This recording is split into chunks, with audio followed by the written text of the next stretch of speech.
Jangan ditiru tingkah dua selebgram Makassar, Sulawesi Selatan yang kini diamankan polisi. Dua selebgram perempuan itu diamankan karena diduga terlibat prostitusi. Dua selebgram itu adalah DN usia 23 tahun dan PI usia 20 tahun. Mereka ditangkap di sebuah hotel usai diduga terlibat prostitusi. Turut diciduk pula dua muncikari bernama Ijaz Sulaman dan Firdani alias Cempreng. Mereka adalah muncikari kedua selebgram tersebut. Yang diamankan selebgram, ujar Kanit Resmo Polda Sulsel Kompol Dharmanegara, Minggu 13 November 2022. Polisi meringkus keempat orang tersebut di salah satu hotel di Jalan Sultan Hasanuddin, Ujung Pandang, Kota Makassar, Jumat 1 November 2022 malam.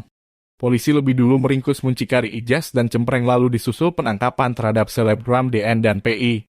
Menurut Dharma, muncikari Ijaz awalnya menawarkan selebgram DN dan PI kepada calon pelanggannya di hotel.